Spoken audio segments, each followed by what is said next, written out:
तक आपने सुना कहानी में कि माही कहती है कि मुझे वापस जाना है, लेकिन धीरज कह देता है अब तुम कहीं नहीं जाओगी और इंडिया में ही रहोगी। ये कहकर वो चला जाता है। तो अगर आपको ये कहानी अच्छी लगती है तो कहानी को लाइक ज़रूर करें और कमेंट करके मुझे ज़रूर बताएं। और अब तक अगर आपने इस चैनल को सब्सक्राइब नहीं किया है तो चैनल को सब्सक्राइब ज़रूर कर लें दोस्तों। तो चलिए कहानी स्टार्ट करते हैं। खुशी उसके पीछे जाने लगती है, लेकिन इससे पहले उसके घर वाले उसको बोलते हैं उन्हें जाने दो बेटा, फिर तुम बाद में चली जाना। आप घर चलिए, शांति जी कहती हैं। सना खुशी के पास जा उसे अपने साथ ले जाने लगती है। तभी खुशी रुक जाती है और फिर माही की हाथ पकड़ अपने हाथ में पकड़ लेती है। वही माही खुशी को एकटक देखने लगती है। तभी खुशी कहती है घर चले माही। माही खुशी की बात सुन अपना सर हाँ में हिला देती है। वहीं दूसरी तरफ राघवेंद्र की एक कार एक बिल्डिंग के पास आकर रुकती है। तो वह सुबह ही अपने पर्सनल जेट से मुंबई आया था। वहीं से निकल बिल्डिंग के अंदर जाता है और एक फ्लैट के पास आकर रुक जाता है। पहले तो वह बेल बजाने के लिए अपना हाथ आगे बढ़ाता है, लेकिन कुछ सोच अपने पास रखी एक्स्ट्रा चाबी से दरवाज़ा खोलता है और अंदर चला जाता है। तो घर की अवस्था बिगड़ी हुई थी, सामान इधर उधर बिखरे हुए थे। एक लड़के का शर्ट जो नीचे ज़मीन पर गिरा हुआ था, लड़की का कपड़ा भी जो नीचे जमीन पर गिरा पड़ा था, लड़की का कपड़ा भी। जैसे देख कोई भी समझ जाता क्या हुआ है। राघवेंद्र बस ठंडी नज़रों से सब देख रहा था। फिर वह रूम की ओर बढ़ जाता है और दरवाज़ा खोलता है। सामने बेड पर एक लड़की और लड़का एक दूसरे की बाहों में सिमट कर सो रहे थे। राघव पहले तो गुस्से से उसे और देखता है, फिर अपने पॉकेट में से गन निकाल सामने दीवार की ओर बंदूक का ट्रिगर दबा देता है। वहीं गोले की आवाज़ सुन वह लड़का और लड़की दोनों ही हड़बड़ाकर उठ जाते हैं। वहीं वह लड़की जब सामने राघव को देखती है तो डर से कांपने लगती है। तभी वहां राघवेंद्र के आदमी आ जाते हैं। तो राघवेंद्र उन्हें देख कहता है इन दोनों को ठिकाने लगा दो, बाकी मैं बाद में बताता हूँ। यह कह वह वहां से निकल जाता है। वहीं वह लड़की तो बस राघवेंद्र को आवाज़ देती रह जाती है, लेकिन राघवेंद्र बिना उसकी तरफ देख निकल जाता है। खुशी अपने कमरे में बैठकर धीरज के बारे में सोच रही थी कि तभी वहाँ सना आ जाती है और खुशी को अपने गले लगा लेती है। वहीं खुशी सना को देखती है तो वह भी खुशी से उसके गले लग जाती है। तो सना कहती है तू बता कैसी है, कोई प्रॉब्लम तो नहीं है ना तुझे। खुशी कहती है अब ठीक है सब कुछ, और बता तेरे और जीजा जी के बीच बात आगे बढ़ी कि नहीं। तभी खुशी को रात वाली बात याद आ जाती है और वो शर्मा जाती है। तभी खुशी कहती है तुम भी ना क्या क्या बोलती रहती हो सना। सना कहती है पता ना जीजा जी करीब आते हैं कि नहीं, और उस दिन तो जब तूने फ़ोन किया था मेरी तो हालत ख़राब हो गई थी। वो बात तो मैं भूल ही गई कि तू कैसे रो रही थी। कैसे कुछ ठीक होगा जब वो एक निर्दयी इंसान है। तो खुशी कहती है उन्होंने हमें बोला है आगे से ऐसा कुछ नहीं होगा और वो अपने अतीत के बारे में मुझे सब कुछ बताएंगे। कह रहे थे कोई पर्दा नहीं होगा हमारे बीच। अच्छा तो ठीक है, अब तो तुम खुश हो ना, सना कहती है। तो खुशी कहती है हाँ, लेकिन जब तक रोहिणी का चैप्टर ख़त्म नहीं हो जाता तब तक मन में चिंता रहेगी। सना तू कुछ ज़्यादा ही सोचती है। ये बता उन्होंने तुझे अपनाया, मेरा मतलब वो तुम्हें अपने करीब आने देते हैं ना। तुम दोनों के बीच पति पत्नी वाला रिलेशनशिप बना कि नहीं। तो खुशी कहती है हाँ, लेकिन मेरी मर्ज़ी से नहीं, उनकी मर्ज़ी से। सना कहती है क्या यार तुम भी, बात एक ही है बस। तो सोच जब उन्होंने पूरी तरह अपना बना लिया है तो उसका क्या काम, रोहिणी तो अपने आप भाग जाएगी। सना दांत दिखाते हुए कहती है चलो माही के साथ बैठते हैं और दादी के साथ। खुशी कहती है। धीरज अपनी कार से निकल अपने विला में जाता है और अंधेरी गलियों से वो वह कमरे की ओर बढ़ जाता है और सीधा बाहर आकर बेड पर आते गिर जाता है और सीलिंग की ओर देखने लगता है। उसका मन बहुत ही बेचैन हो रहा था। उसे समझ में नहीं आ रहा था जब उसे कुछ समझ नहीं आता तो वह किसी को कॉल कर देता है और सामने वाला वहाँ खुशी दादी से बातें कर रही थी कि तभी धीरज का फ़ोन खुशी को आता है।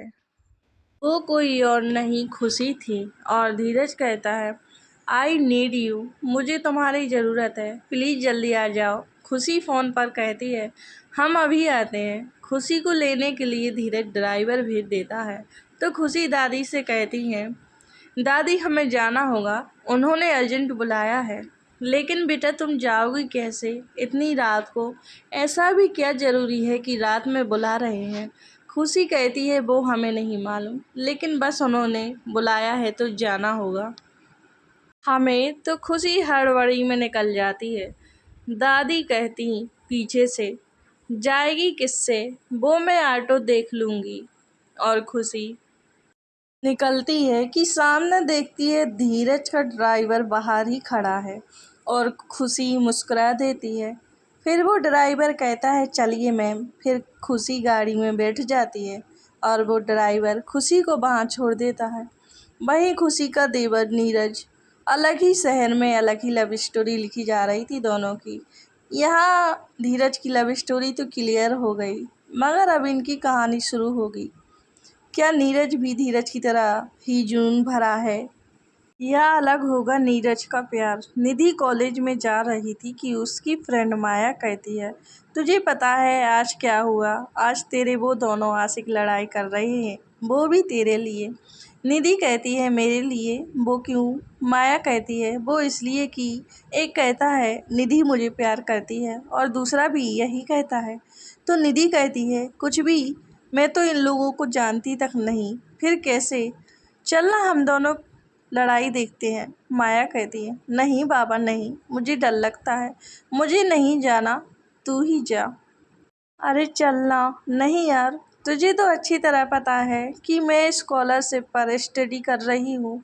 क्योंकि निधि गरीब घर से थी, लेकिन होशियार होने के कारण उसने स्टडी कंप्लीट कर ली थी, तो उसे एडमिशन स्कॉलरशिप पर मिल गया था। इसलिए वो डरती थी कहीं उसकी एक गलती उसको कॉलेज से ना निकाल दे। तो वो किसी से मतलब नहीं रखती थी, बस अपनी स्टडी पर ध्यान देती थी। माया कहती है, अरे हम छिपकर देखेंगे, चल तू। लेकिन निधि कहती है, नहीं तू जा। लेकिन माया नहीं मानती और निधि को अपने साथ ले जाती है और दोनों छिपकर देखने लगती हैं। जो दोनों लड़ाई कर रहे थे तभी निधि और माया से जलने वाली एक लड़की आती है और वो उन लड़कों के पास जाकर कहती है, ये देखो जिसके पीछे तुम लोग लड़ाई कर रहे हो, वो तो वहाँ तुम लोगों को चुपके से देख रही है। तभी दोनों लड़ना छोड़ उस लड़की की तरफ देख कहते हैं, कहाँ कहाँ? तो वो इशारा देती है जिससे दोनों निधि के पास जाने लगते हैं। लेकिन माया निकल कर आती है और कहती है, खबरदार जो निधि के पास भी गए तुम लोग। तभी वो लड़की कहती है, ए मोटी तू पीछे हट जा, तुझसे किसने बोला ये दोनों जिसके लिए लड़ाई कर रहे हैं और उस निधि को बुला। लेकिन माया कहती है, वो तुम दोनों लोगों में से किसी को प्यार नहीं करती है। तो दोनों कहते हैं, ये फैसला निधि करेगी, निधि को बुला। निधि निकल कर बाहर आती है तो निधि चुप रहती है। तो दोनों कहते हैं, बोलो निधि। निधि कहती है, देखिए।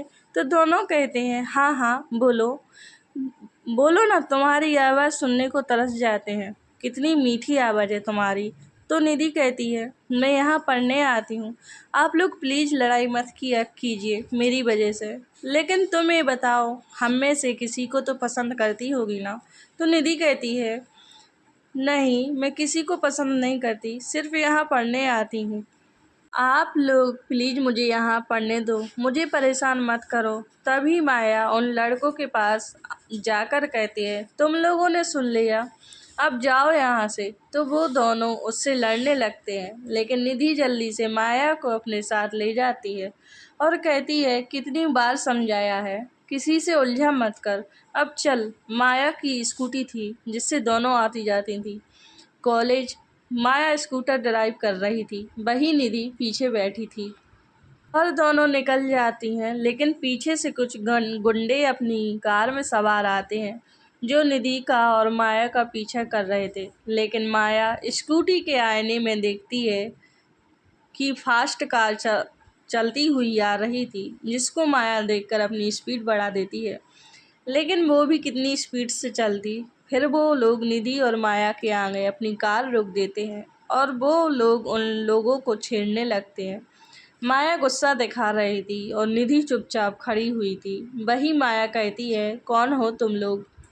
कौन हो तुम लोग? क्या चाहिए तुम्हें? तो वो लोग कहते हैं, अरे जाने मन, हमें तो तुम दोनों चलोगी। इतना कहते ही वो लोग आगे बढ़ते हैं। तभी एक कार आती है जो काफ़ी महंगी थी। उसके आते ही वो लोग उस कार की तरफ देखने लगते हैं और कहते हैं, अबे क्या कार है। तभी वहाँ से कुछ गार्ड उतरते हैं और वो कहते हैं और उन गुंडों पर बंदूक तान देते हैं, जिससे सभी सीधे हो जाते हैं। और उस कार में बैठा हुआ एक लड़का जो ये सब देखकर बाहर आता है और कहता है, तुम्हारे घर में माँ बहन नहीं है क्या? फिर उन लोगों को गार्ड कुछ देर मारते हैं, फिर वो सब भाग जाते हैं। वहीं वो लड़का माया के पास जाता है और कहता है, आप लोग ठीक तो है ना? लेकिन माया सीधे मुंह जवाब नहीं देती और कहती है, हाँ हम लोग ठीक हैं। तो वहीं लड़का कहता है, क्या ज़माना आ गया है, आजकल तो भलाई का ज़माना भी नहीं रहा। किसी की मदद करो और वो लोग सीधे मुंह बात तक नहीं करते। तो निधि पीछे से आती है और कहती है, आपका बहुत बहुत धन्यवाद जो आपने हमें उन गुंडों से बचाया। वही माया कहती है, चल अब घर चलते हैं। तो वही वो लड़का कहता है, ओ नक्चड़ी मैडम, बहुत जल्द मुलाकात होगी तुमसे। फिर तुम्हें सीधा कैसे करना है बहुत जल्दी ही बताऊंगा। माया कहती है, क्या कहा? नक्चड़ी, रुक तुझे तुम्हें। तभी निधि कहती है, घर चल मेरी माँ, बाद में लड़ लियो तुम। तभी वहीं उस लड़के के फ़ोन पर नीरज का कॉल आता है। तो वो लड़का कहता है, चलो चलो सर आ गए हैं। वहीं खुशी विला में पहुंच जाती है तो गेट खोल अंदर जाती है और धीरज को आवाज़ देती है। वहीं धीरज का आता पता नहीं तो खुशी डर जाती है और कहती है, शायद ऊपर रूम में आती है। वो ऊपर की सीढ़ियाँ चलते हुए ऊपर चली जाती है और रूम में जाकर देखती है तो धीरज रूम में भी नहीं था। खुशी सोचती है शायद बाथरूम में होंगे, लेकिन वो वहाँ भी नहीं था। फिर खुशी स्टडी रूम में गई। धीरज स्टडी रूम में आंखें बंद करे आराम कर रहा था। खुशी उसके पास जाकर, क्या हुआ, आप ठीक तो हैं? आपने अचानक बुलाया मुझे। तो धीरज खुशी का एक हाथ पकड़ उसे अपने करीब कर खुशी को अपनी गोद में बिठा लेता है। वहीं खुशी धीरज की इस हरकत से थोड़ा हैरान हुई। फिर कहती है, आप क्या? इतना ही बोलती है कि धीरज कहता है, शांत। खुशी फिर चुप होकर बैठ जाती है। वहीं खुशी की पीठ धीरज की तरफ थी। धीरज खुशी के बाल हटा खुशी की पीठ को चूमने लगता है। खुशी भी इस एहसास को पाते ही सहर उठती है। फिर धीरज का चेहरा पकड़कर कहती है, क्या हुआ? आपको आपको कुछ कहना है? जो भी कहना हो मुझे बता दीजिए। तो धीरज कहता है खुशी से, मैं बहुत दिन से सोया नहीं हूँ, कुछ दिनों से मुझे नींद नहीं आई, तुम मुझे अपनी बाहों में सुला लो ना। तो खुशी अपनी बाहें फैला देती है और धीरज खुशी के सीने पर सिर रखकर सो जाता है और दोनों ही वहीं सो जाते हैं। मिश्रा निवास। माँ, मैं थोड़ी देर के लिए बाहर जा रहा हूँ, शाम तक आऊँगा। आदित्य कहता है, अच्छा सुन, बाहर जा रहा है तो एक काम कर, तू माही को अपने साथ ले जा, बनारस घुमा दे। घर में रहेगी तो बोर हो जाएगी। जानकी जी कहती हैं। वही जानकी जी की बात सुन आदित्य तो वहीं पास खड़ी माही को देखता है, जो उसे ही आस भरी नज़रों से देख रही थी। ठीक है, मैं बाहर वेट कर रहा हूँ। आदित्य बाहर चला जाता है। वही माही आदि की बात सुन खुश हो जाती है और जानकी जी के गले लग कहती है, थैंक यू आंटी, अगर आप मुझे माँ कहेंगे तो हमें ज़्यादा खुशी होगी। जानकी जी कहती हैं। वहीं माही जानकी जी की बात सुन अपना सर हाँ में हिला देती है और कहती है, अब मैं जाऊँ? जानकी जाइए, मुस्कुराकर कहती है। माही खुशी खुशी बाहर की ओर चली जाती है। वहीं नीलिमा जी माही को जाते हुए देख रही थी। उनके दिमाग में कुछ चल रहा था। क्या हुआ? क्या देख रही है वहाँ पर? शांति जी कहती हैं, मेरे दिल में एक बात चल रही है, तू बुरा ना माने तो बोलूं? नीलिमा जी कहती हैं। इसमें पूछने वाली क्या बात है? नीलिमा जी बोलती हैं, मेरी पोती और तेरा पोता आदित्य की शादी करवा दी जाए तो कैसा रहेगा? नीलिमा जी की बात को सुन कुछ देर शांति जी शांत रहती हैं, फिर कहती हैं, माही थोड़ा सब में घुल मिल जाए, फिर सोचते हैं। माँ बिल्कुल ठीक कह रही हैं, माही को पहले थोड़ा टाइम दीजिए। माँ की जानकी जी कहती हैं, हाँ शायद तुम दोनों सही कह रहे हो। नीलिमा जी कहती हैं, आदि अपनी बाइक पर बैठा माही का इंतजार कर रहा था। माही आई है और उसके पीछे बैठ जाती है। लड़कों की तरह वहीं माही के इस तरह बैठने से और उसे इतने करीब होने से आदि को एक अलग ही एहसास होता है कि तभी माही कहती है, क्या हुआ आदि, चलो भी। वही माही के मुंह से अपने लिए आदि सुन उसे अच्छा लगा। हालांकि घर में सब उसे इसी निकनेम से बुलाते हैं, लेकिन आज उसे यह नाम माही के मुंह से सुन जैसे उसके कानों में किसी ने मधुर संगीत बजाया हो। कहीं आदि को कहीं खोया देख माही नीचे उतरती है और आदि से कहती है, पीछे खिसको।